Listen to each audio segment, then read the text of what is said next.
Assalamualaikum warahmatullahi wabarakatuh.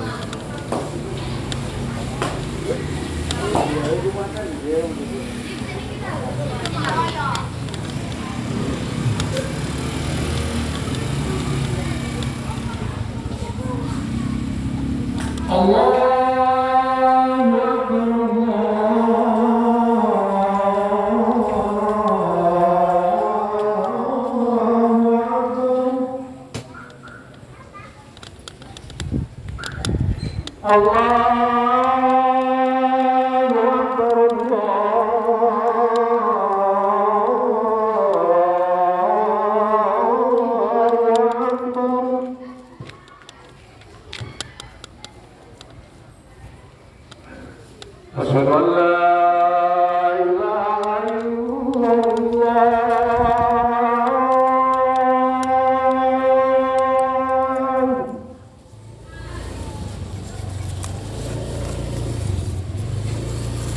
Asyhadu an la ilaha illallah.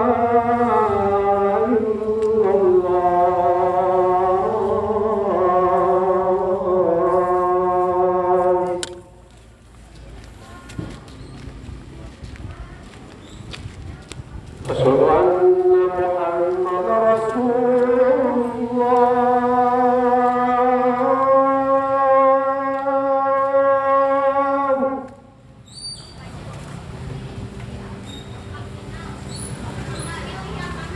Asyhadu anna Muhammadar Rasulullah.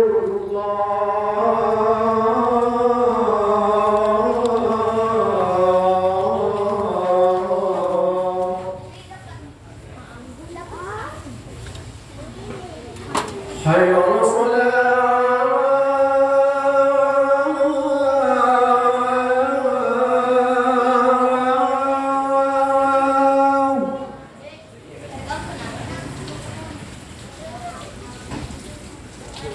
Hayya 'alas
Alhamdulillah alladzi anzala ala abdihi al-kitaba wa lam yaj'al lahu 'iwaja. Asyhadu an la ilaha illallah wahdahu la syarika lahu wa asyhadu anna Muhammadan 'abduhu wa rasuluhu la nabiyya ba'dahu. Allahumma shalli wa sallim wa barik ala nabiyyil karim sayyidina Muhammadin wa ala alihi wa ashabihi إلى يوم الدين. إخواني عباد الله السيدين وإياكم بتقوى الله وطاعته لعلكم تفلحون. hadirin masyarakat muslimin sidang Jumat yang dirahmati dan dimuliakan Allah Subhanahu wa taala. Mari senantiasa bersyukur atas nikmat Allah, khusus nikmat iman dan Islam yang selama ini merasuki dada kita, yang dihayati sepenuhnya oleh kita, dan lalu kemudian diimplementasikan dalam kehidupan kita sehari-hari, pribadi kita, dalam keluarga kita, dan di tengah masyarakat kita. Insya Allah semangat beriman, berislam, bertakwa akan menjadikan modal yang sangat besar untuk dinilai oleh Allah, mendapatkan rahmatnya di surga kelak insya Allah. Dan senantiasa kita bersalawat kepada baginda Nabi Muhammad SAW, dan semoga bisa beriktibar kepada ajaran beliau, sunnah-sunnah beliau seoptimal yang kita bisa, dan tentu saja terus ditingkatkan setiap waktu, setiap saat. Wabil khusus di bulan Ramadan ini, sesuai dengan istilah Ramadan, Ramadan itu artinya panas membakar. Jadi kita dibakar dalam pengertian diuji oleh Allah dengan lapar, dahaga, dan murah hidup untuk senantiasa taqarrub ila Allah, mendekat kepada Allah Subhanahu wa taala. Ujian yang datang kepada kita belum seberapa dibanding dengan sahabat-sahabat kita, saudara-saudara kita di tempat lain, khususnya di Gaza, Palestina misalnya, atau di wilayah lain, di wilayah Irak atau Suriah. Bagaimana umat Islam di sana benar-benar merasakan kelaparan setiap saat, setiap waktu.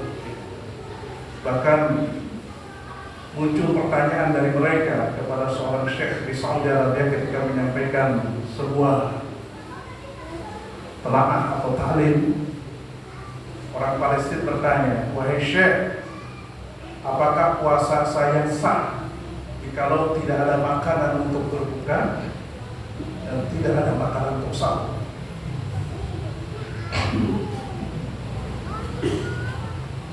Inilah saudara-saudara di tanah lain, negara lain yang begitu kesulitan, dahsyat luar biasa, sementara kita tidak pernah sedikit pun kekurangan makanan, baik dalam ketika berbuka maupun ketika kita sahur. Maka Ramadan adalah syahrul infak. Gerakan tangan kita untuk senantiasa berinfak, menolong saudara-saudara kita yang dalam keadaan kesulitan insyaallah. Hadirin rahimakumullah, para jamaah yang dirahmati oleh Allah Subhanahu wa taala. Ramadan adalah syahrul Quran. Sebagaimana Al-Quran menyatakan bahwa di bulan ini diturunkan Al-Quran. Kita tidak membahas perdebatan di kalangan ulama kapan turunnya Al-Quran, karena terjadi perbedaan pendapat. Ada yang 24 Ramadan, ada yang 17 Ramadan. Tapi yang menarik, Al-Quran ini yang diturunkan Allah dari Lauhul Mahfuz ke Baitul Izzah yang masih berbentuk kalam.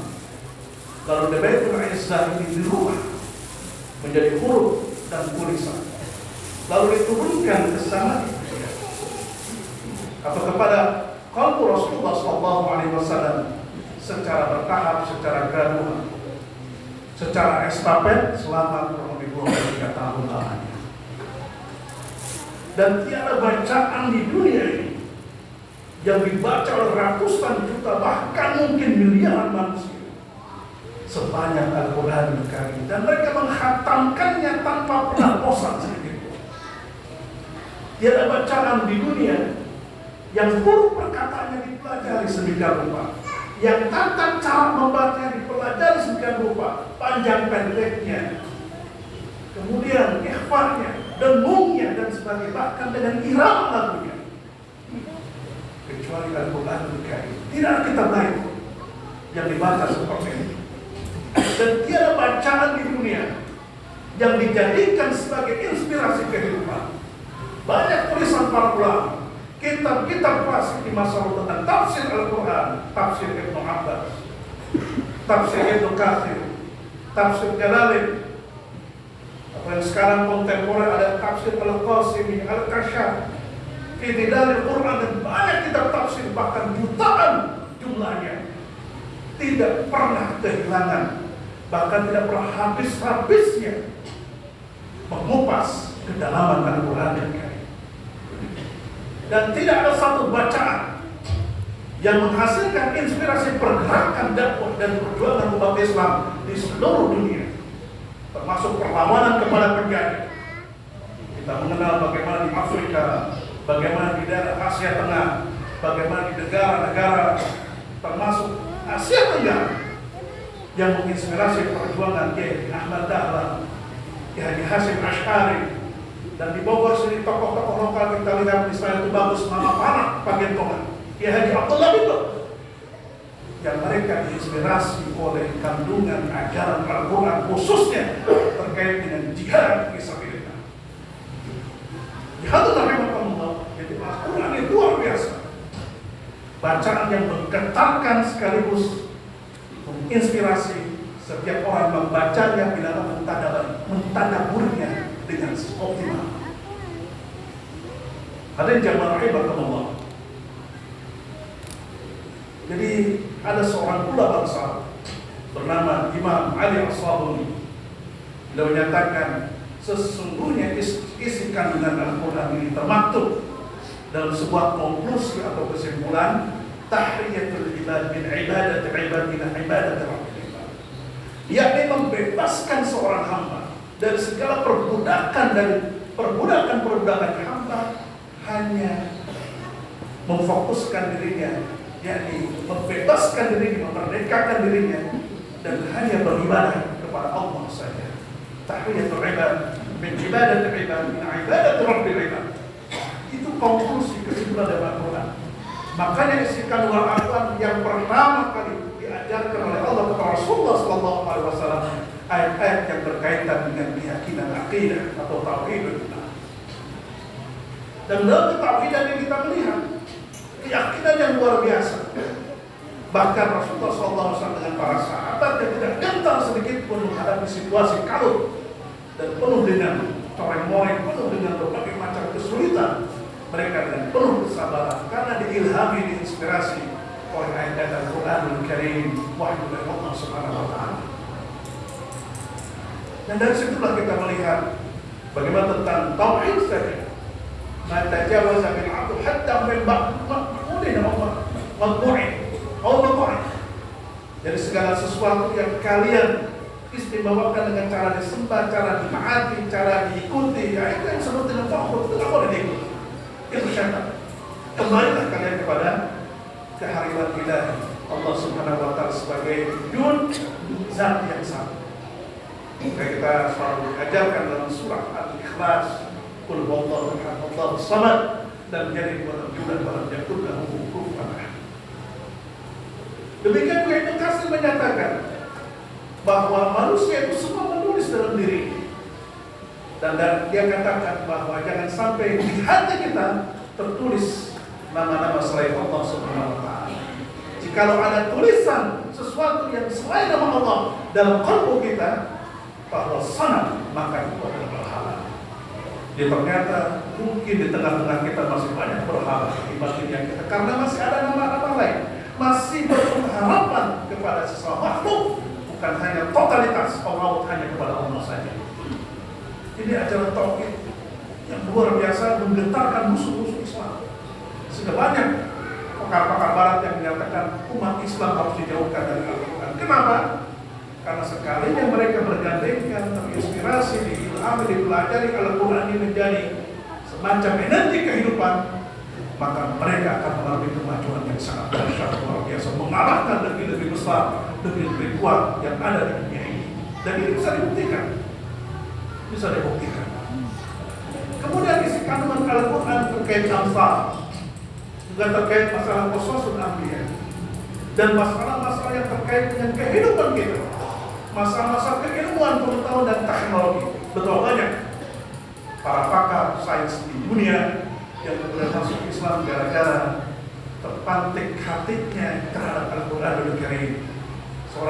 seperti yang bisa dari Prancis yang meneliti tentang lautan bahari.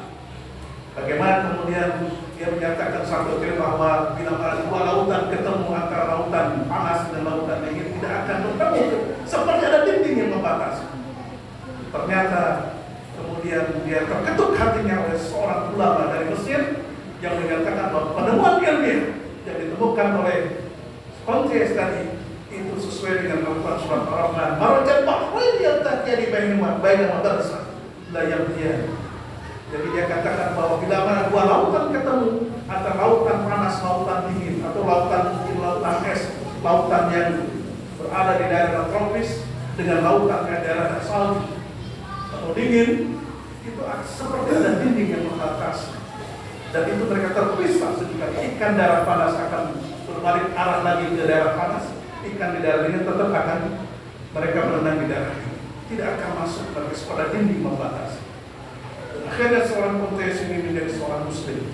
Banyak lagi pakar-pakar, bahkan NASA mengungkapkan hampir 10% peneliti-peneliti di NASA, di Amerika, peneliti antariksa, dan seterusnya itu 10% dari mereka masuk Islam. Nah, hadirin rahimakumullah, betapa dahsyatnya yang ada di Al-Quran. Termasuk Qasasul Anbiya. Kita bisa menempatkan, mengidentitaskan diri kita sesuai dengan apa yang ada dalam Al-Quran, sesuai dengan kemampuan kita. Kalau kita ingin menjadi seorang yang jujur, tengoklah kita bisa punya Nabi. Kalau Nabi Muhammad SAW sudah melengkapi semua kebaikan, karakter baik yang ada di seluruh Nabi. Karena kata Imam Ahmad, dia katakan bahwa jumlah Nabi kata Rasulullah SAW itu jumlahnya 124.000 Nabi. Rasul jumlahnya 315.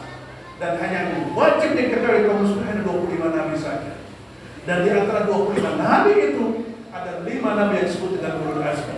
Dan yang terhebat, terkuat karakter dalam kesabaran dan keyakinan kepada serta ujian yang berat itu hanya Nabi Muhammad SAW. Hadirin rahimakumullah. Tapi kita bisa mengidentitaskan diri kelembutan Nabi Isa alaihissalam. Bisa mengidentitaskan karakter kita bisa seperti kuatnya Nabi Musa alaihissalam. Nabi Musa menghadapi 6 musuh yang mungkin kalau sekarang ini kita lihat itu sangat relevan dengan situasi dan kondisi sekarang. Musuh yang dihadapi oleh Nabi Musa adalah Fir'aun, tokoh yang disebut dengan tokoh karakter yang penuh dengan kebulisan dan kezaliman. Punya lembaga yang disebut dengan kementerian yang dipimpin oleh Haman. Haman ini sangat luar biasa zalimnya kepada masyarakat orang yang menarik pajak dari mereka sedemikian rupa dan bahkan dengan kekerasan. Ditambah lagi konglomeratnya yaitu disebut dengan Qarun juga membela penguasa yang zalim. Ditambah lagi ahli sihir, orang-orang dengan buzzer yang luar biasa atau disebut buzzer sekarang ini juga membela demikian dahsyatnya kepada pemerintahan yang zalim itu. Ditambah ada kalangan orang-orang munafik yang dibayar untuk membela mereka. Jadi kita bisa mengidentitaskan Al-Quran sesuai dengan Al-Quran seperti Musa. Dan sekarang belum ada Musa. Kita melakukan perlawanan terhadap kezaliman, tapi Musa belum muncul. Di mana karakter Musa sekarang? Bisa mengidentitaskan seperti Nabi Nuh alaihissalam yang membangun perang. Wasda'il fulka bi a'yunina. Membangun perahu atas wahyu Allah untuk menyelamatkan masyarakat pada saat itu dari ancaman bencana yang sangat dahsyat. Bencana banjir, bencana tsunami, badai dan seterusnya yang kemudian dipimpin oleh Nuh alaihissalam dengan mengendari perahu dan itu menyelamatkan masyarakat pada saat itu. Kita boleh mengidentitaskan diri seperti Nabi Nuh alaihissalam. Kita ingin mempelajari karakter. Siapa Nuh sekarang? Belum kita temukan karakter seperti Nabi Nuh alaihissalam. Dan Nabi Nuh ibarat kapal ini sebuah simbol bahwa kita harus punya sebuah lembaga, punya sebuah identitas, punya sebuah tempat yang bisa menyelamatkan masyarakat dari berbagai macam bencana alam. Dan sekarang ini kita lihat bencana luar biasa. Banjir, gempa bumi di Bawean kemarin, banjir di beberapa wilayah timur kita, atau Jawa Tengah, Jawa Timur. Dan ini adalah tentara-tentara wajunudun dan tentara-tentara yang tidak tampak. Tapi itu bisa digerakkan kapan saja bila mana manusia sudah melakukan pembangkangan kepada Allah Subhanahu wa Ta'ala. Apa tentara Allah itu? Tentara Allah itu ada di air, tentara Allah. angin tentara Allah, udara tentara Allah, api tentara Allah. Makanya termasuk tanah juga tentara Allah yang boleh digempa yang sangat dahsyat di atas 7, skala Richter itu bisa menghancurkan rumah-rumah, benda-benda yang kita diami di tempat-tempat kita masing-masing. Karena rahmatullah, para jamaah dirahmati Allah Subhanahu wa taala. Itu yang disebut dengan qasasul anbiya. Al-Quran itu menyebutkan tentang qasas, tentang sejarah para nabi. Kenapa itu diajarkan? Kata Allah Subhanahu wa taala supaya tazkirah, peringatan, mau'izah, nasihat buat kita semua. Mau'izah sebagai tazkirah, peringatan supaya kita belajar hari ini bahwa anak muda nanti kita ini, remaja-remaja kita ini harus mengidentitaskan diri mereka. Apakah kalian mau seperti Nuh? Gayanya seperti ini, stylenya. Apa kalian seperti Nabi Musa? Stylenya seperti ini. Apa kalian mau seperti Nabi Daud alaihissalam, Nabi Sulaiman yang memiliki kekayaan yang luar biasa? Sehingga Tuhan Nabi Sulaiman, Rabbik fili wa habli mulkan la yanbaghi li ahadin min ba'di innaka antal wahhab. Berikan kami harta yang berlimpah, kekayaan yang berlimpah, dan kekuasaan. Tapi kekuasaan di tangan orang saleh luar biasa hasilnya. Makanya ada satu ungkapan, dan tahlikar rakyat in kana dhalimatan musya idza kana tamulan hadiyatan madiyah. Tidak akan hancur sebuah negeri jikalau rakyatnya brengsek, rakyatnya kurang ajar, rakyatnya zalim, tapi pemimpinnya orang-orang baik, orang soleh dan adil. Walakin tahlikar rakyat in kana hadiyatan madiyah walakin al-wala dhalimatan musya. Justru hancurnya sebuah negeri jikalau rakyatnya baik, mereka ahli tahajud, ahli sholat, ahli baca Quran dan seterusnya. Tapi pemimpinnya buruk, pemimpinnya jahat, tidak mengenal Islam, tidak mengenal Al-Quran, tidak pernah sholat, tidak pernah ibadah, jauh dari Allah Subhanahu wa taala. Itu yang membuat kehancuran sebuah negeri. Dan kita saksikan sekarang, tidak pernah umat Islam dididik demikian rupa. Memilih pemimpin saja masih bingung. Bahkan pemimpin itu karena amplop, karena uang, karena sembako dan sebagainya. Ini yang terjadi di tengah-tengah kita. Bukan karena bagaimana kedekatan si pemimpin dengan Allah Subhanahu wa taala, bagaimana ibadahnya, bagaimana sholatnya, bagaimana zakatnya, bagaimana perlakuannya kepada semua makhluk, semua manusia, kepada keluarganya, kepada masyarakatnya, pendidikannya dan sebagainya. Tidak perlu.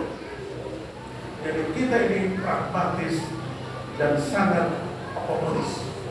Jadi ini yang membuat kehancuran sebuah negeri. Bila mana ternyata kita tidak belajar Al-Quran mendalam, kita tidak pernah mentadaburi Al-Quran. Lihat esensi dari Nusulul Quran yang kita harapkan Quran turun ke dalam batinnya kita semuanya dan menjadikan panduan, menjadi energi yang positif dan menggerakkan pikiran dan batin kita untuk minimal kita bisa menjadikan diri kita terbaik di mata Allah Subhanahu wa taala dan memberikan predikat sebagai orang muttaqin, muhsinin, dan orang-orang yang ulul albab, insyaallah. Mudah Allah Subhanahu wa taala memberikan petunjuk arahan dan bimbingan kepada kita semua on the track dalam jalan yang lurus insyaallah. Qul qouli hadza wastaghfiru innahu huwal ghafurur rahim. Allahumma shalli ala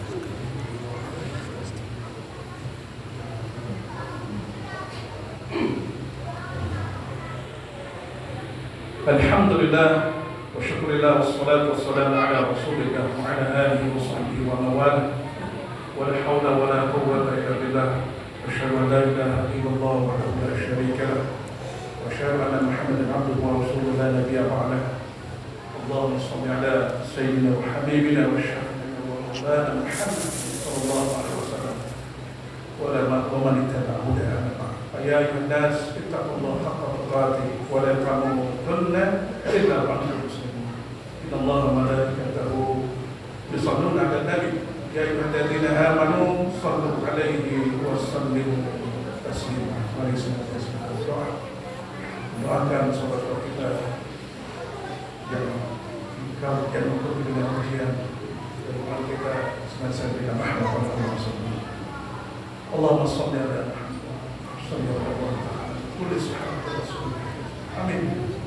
Allahumma ighfir lil mu'minina wal mu'minat wal muslimin wal muslimat al-ahya'i minhum wal amwat innaka qaribun mujibud da'wat.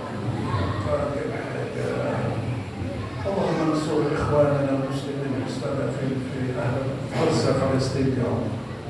Allahumma ansurhum ya Allah. Wa anzilhum quwwatan kamilah. وانصر المجاهدين في سبيل الله يا رب. وانصر قوة كاملة، قوة بالحديد، قوة بالخير. اللهم يا الله اهلك كفرة اليهود الظالم، ودمر اعداءك اعداء الدين في كل مكان في كل زمان. فتح ثمرهم يا الله، مزق جمعهم وقلل عددهم وعنزلهم عذابا وأدبس على أعمالهم واشدد على قلوبهم ولا يؤمن حتى يروا عذابا أليم وأنذرهم عذابا أليم برحمتك يا أرحم. ربنا هب لنا من أزواجنا وذريتنا قرة أعين واجعلنا للمتقين إماما. ربنا آتنا في الدنيا حسنة وفي الآخرة حسنة وقنا عذاب.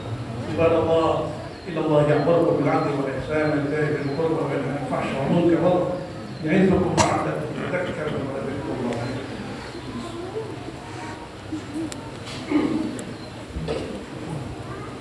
الله أكبر الله أكبر. أشهد أن لا إله إلا الله. أشهد أن محمدا رسول الله. حي على الصلاة حي على الفلاح. قد قامت الصلاة قد قامت الصلاة. الله أكبر الله أكبر. لا إله إلا الله. صلوات الروح المشهدة مكان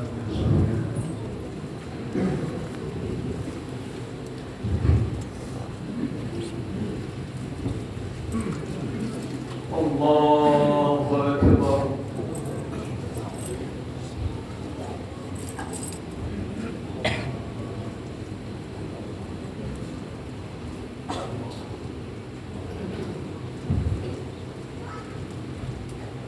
بسم الله الرحمن الرحيم.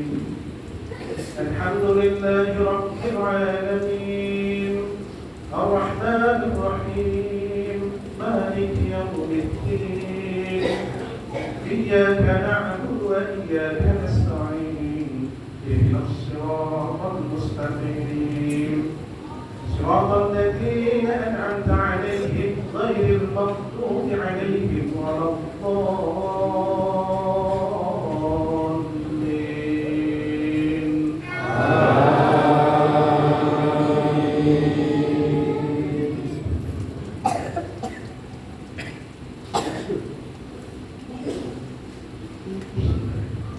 قد أفلح المؤمنون الذين هم في صلاتهم خاشعون والذين هم عن اللغو معرضون والذين هم للزكاة فاعلون والذين هم لفروجهم حافظون إلا على أزواجهم أو ما ملكت أيمانهم فإنهم غير ملومين. فمن ابتغى وراء ذلك فأولئك هم العادون والذين هم لأماناتهم وعهدهم راعون والذين هم على صلواتهم يحافظون. أولئك هم الوارثون الذين يرثون الفردوس هم فيها خالدون. ولقد خلقنا الإنسان من سلالة من طين ثم جعلناه نطفة في قرار مكين ثم خلقنا النطفة علقة وخلقنا العلقة مضغة وخلقنا المضغة عظاما فكسونا العظام لحما ثم أنشأناه خلقا آخر فتبارك الله أحسن الخالقين. ثم إنكم بعد ذلك لميتون ثم إنكم يوم القيامة تبعثون. الله أكبر.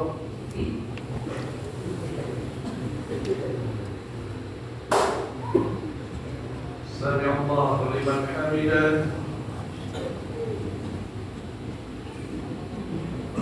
الله أكبر.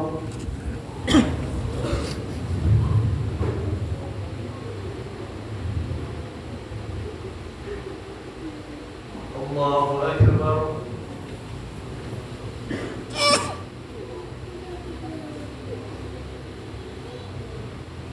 الله أكبر.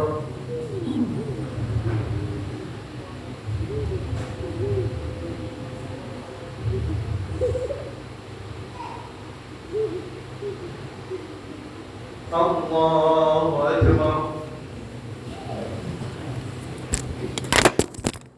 بسم الله الرحمن الرحيم. الحمد لله رب العالمين الرحمن الرحيم مالك يوم الدين إياك نعبد وإياك نستعين اهدنا الصراط المستقيم صراط الذين أنعمت عليهم غير المغضوب عليهم ولا الضالين.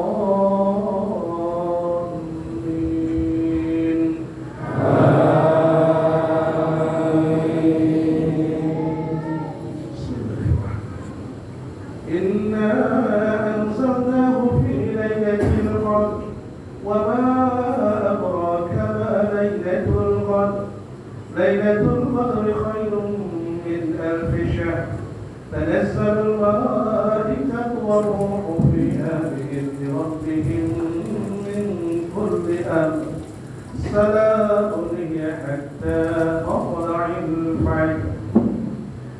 الله أكبر.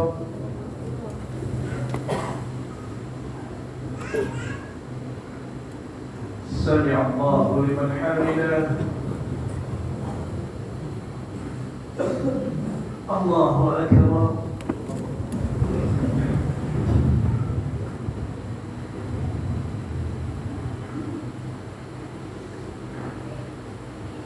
الله أكبر.